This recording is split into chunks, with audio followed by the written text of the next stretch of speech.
Oke, bismillahirrahmanirrahim. Warahmatullahi wabarakatuh.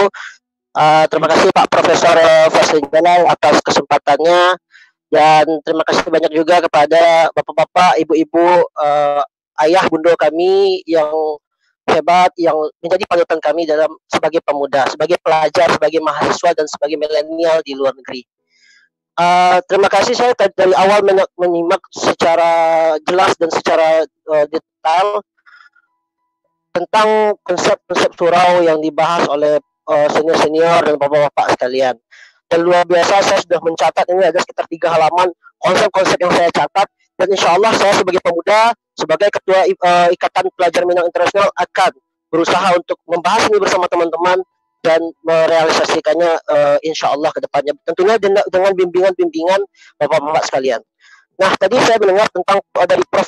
Emil, ya, beliau menyatakan tentang digital surau atau new surau gitu. Alhamdulillah, konsep itu sudah kami jalankan di IPMI. Kami sudah mencoba gitu. Karena IPMI ini menaungi sekitar 500 lebih mahasiswa Minang di luar negeri. Yang semuanya itu memang sebagian memang SMA-nya di dalam di Sumatera Barat, dan sebagian lagi SMA-nya di rantau gitu, di Jakarta dan lain sebagainya. Oke. Nah, jadi kami di IPMI, mahasiswa-mahasiswa Minang di IPMI itu kami adakan berbagai pelatihan seperti pelatihan mengaji, tahsin Al-Quran, pelatihan budaya. Kemarin itu terakhir kami mengadakan pelatihan tentang adat budaya Minangkabau dalam masalah pernikahan yang diisi langsung oleh mahasiswa Minang di Jepang, dan kebetulan beliau adalah datua di kaumnya. Nah, begitu juga kemarin kami juga sudah melaksanakan program tahsin Al-Quran, di mana kami berkeyakinan mahasiswa Minang ini cadik-cadik pintar-pintar calon pemimpin, tapi jika mereka belum bisa membaca Al-Quran dengan baik, ya, sesuai dengan apa kita adat basandi syarak basandi kitabullah, maka ini sangat disayangkan. Nah, kami di Ikatan Pelajar Minang Internasional mengajarkan anak-anak mahasiswa Minang untuk mengaji, membaca Al-Quran dengan makharijul huruf dan yang baik dan benar gitu.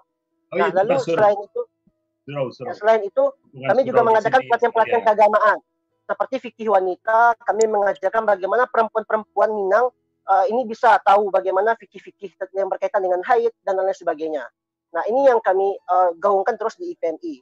Jadi terima kasih atas gagasannya Prof. Emil. Kami jadi semangat nih untuk menjadi surau digital bagi mahasiswa Minang di seluruh dunia gitu. Kami akan melakukan pendataan, dan terakhir kami mendata 2017 ada sekitar 3.000 mahasiswa Minang di luar negeri. Cuman yang kami dapatkan aksesnya baru 500.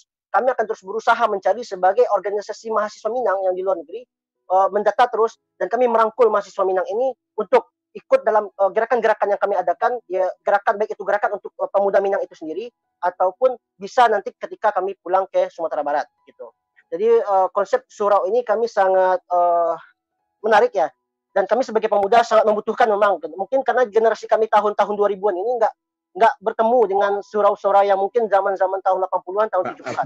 Tapi saya ada gagasan yang gagasan ini merupakan dari ya hasil dari seminar-seminar yang saya ikutin dari MDN ini, dari Minang Diaspora Global, yaitu memang kita sebagai generasi muda Minang atau kedepannya milenial, kelak ketika kami punya anak besok, kita membutuhkan konsep surau yang baru gitu.